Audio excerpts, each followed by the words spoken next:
Global army of nature ಪದಾಧಿಕಾರಿಗಳಿಗೆ ಪ್ರಮಾಣ ಪತ್ರ ವಿತರಣಾ ಕಾರ್ಯಕ್ರಮ ಬಾಗೇಪಲ್ಲಿ ಪಟ್ಟಣದ ಸ್ವಾಗತ್ ಫಂಕ್ಷನ್ ಹಾಲ್ನಲ್ಲಿ ನೆಟ್ ಕ್ರ್ಯಾಕರ್ ಕಂಪನಿ ವತಿಯಿಂದ ಬಾಗೇಪಲ್ಲಿ ತಾಲೂಕಿನ ಗ್ಲೋಬಲ್ ಆರ್ಮಿ ಆಫ್ ನೇಚರ್ ಪದಾಧಿಕಾರಿಗಳಿಗೆ ಪ್ರಮಾಣ ಪತ್ರ ವಿತರಣಾ ಕಾರ್ಯಕ್ರಮವನ್ನು ಹಮ್ಮಿಕೊಳ್ಳಲಾಗಿತ್ತು.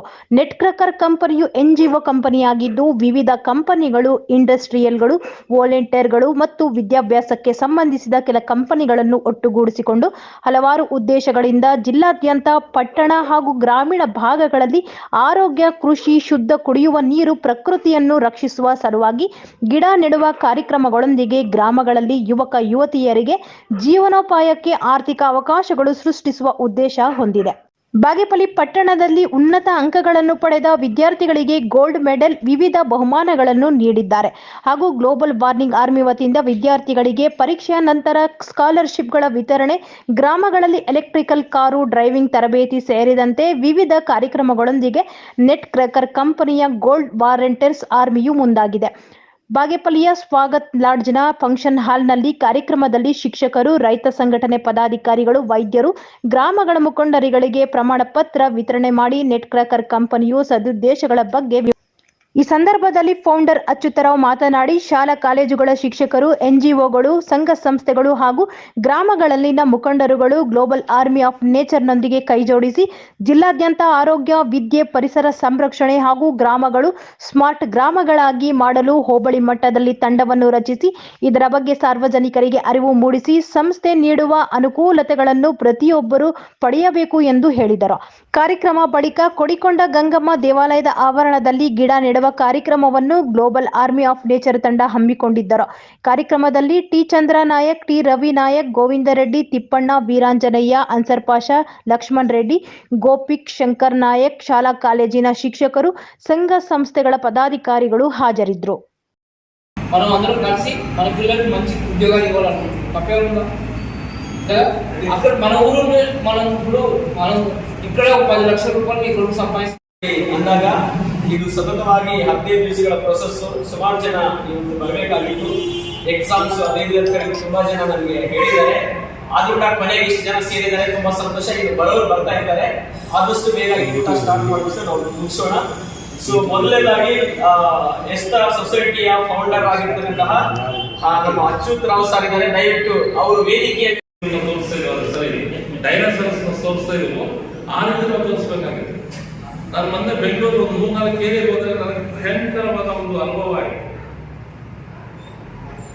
ನಾವು ಏನು ಕುರಿ ಕೋಳಿಗಳನ್ನ ಕಟ್ ಮಾಡ್ತೀವಿ ಅಂದ್ರೆ ದನಗಳನ್ನ ಸಾವಿರಾರು ಸಂಖ್ಯೆಯಲ್ಲಿ ಕಟ್ ಮಾಡ್ತಾ ಇದ್ದಾರೆ. ಒಂದು ಮುಂದೆ ಎಲ್ಲಿ ರೈತರಿಗೆ ಇದಿರುತ್ತೆ. ಬರೀ ಬೆಂಗಳೂರಲ್ಲೇ ಹೆಂಗಾಗ್ಬೇಕಾದ್ರೆ ಬೇರೆ ಕಡೆ ಎಲ್ಲ ಹೆಂಗಾಗಬೇಕು.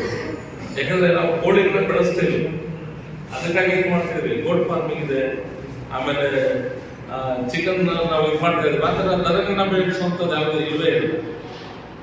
ಒಂದು ದನ, ಒಂದು ಹಸು, ಒಂದು ದನ ಹಾಕ್ಬೋದು ಅಷ್ಟೇ. ಒಂದು ಕೋಳಿ 1000 ಕೋಳಿ ಮರಗಳನ್ನ ಇದು ಮಾಡ್ಕೋಬೋದು. ಬ್ರಿಟಿಷ್ ಕಾನ್ಸೆಪ್ಟ್ ಬರುತ್ತೆ.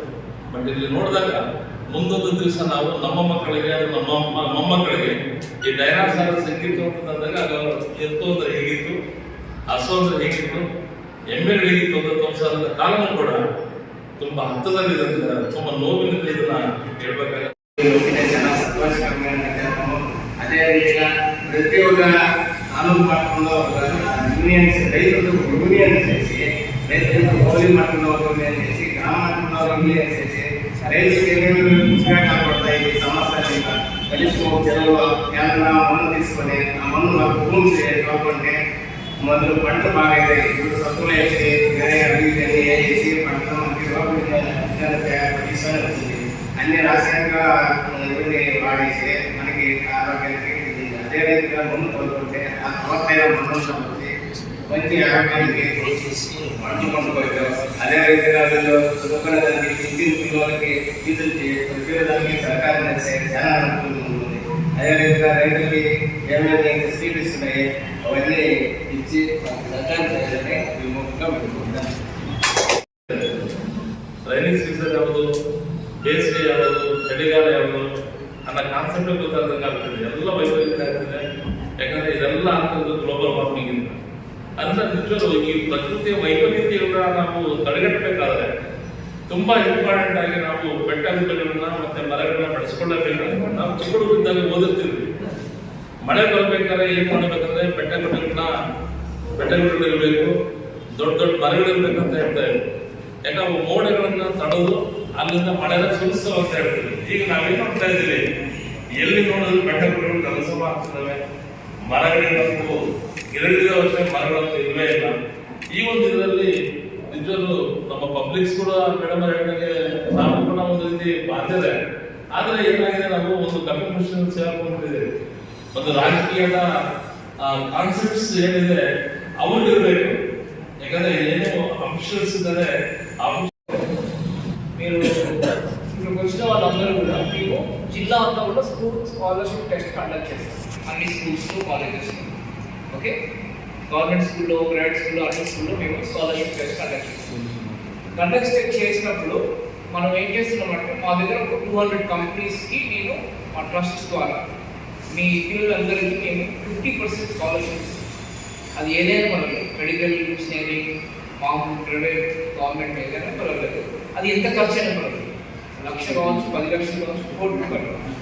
అది రోడ్ హ్యాండింగ్ ఓకే, అది స్కాలర్షిప్ మేము ఇవ్వడానికి రెడీ ఉన్నాం. అయితే ఇప్పుడు ఎవరికి పడితే వాళ్ళకి ఇస్తాము. ఈ రోజు ఒక సమస్య చెప్తారు, మేము ఒక 2 వారాల నుంచి మన చంద్రనారాయణ గారికి ఒక బోర్వెల్ ఇస్తాము అని చెప్పాము. కానీ ఈరోజు నిన్నటి వరకు వస్తాన్న వ్యక్తి ఈరోజు రాలేదు. ఊళ్ళో అలా ఉంటారు అందరూ, మనం అంటే వస్తామంటారు, రాదు. మంది ఏం లేదు, మేమే వచ్చాము, 2 వారాల నుంచి చెప్పాము, మేమే ఖర్చు పెడతామని చెప్పినాము, ఆయన కూడా సిద్ధంగా లేదు. సో ఊళ్ళో సమస్యలు ఉంటాయి, మనకు తెలుసు. అవునా కదా, ఊళ్ళో సమస్యలు ఇలా ఉంటాయి. సో ఇక్కడ ఏంటి, మేము విలేజ్ అంటే ఏంటంటే అర్థమైందంటే వి స్టాండ్ ఫర్ వాటర్. ఈరోజు వాటర్ గురించి ప్రతి గ్రామానికి వాటర్ అవసరం కదా. కాబట్టి ఈరోజు మేము గోదావరిలో స్టార్ట్ చేయాలంటే ప్రతి గ్రామంలో water problems, water sheds, water sinks అవన్నీ మీకు వేసానికి రెడీ ఉంటాయి. సో నెక్స్ట్ ఈ అంటే ఎన్విరాన్మెంట్, అది మీరు చెప్పి పెడుతున్నాం ప్రతి గ్రామంలో మనం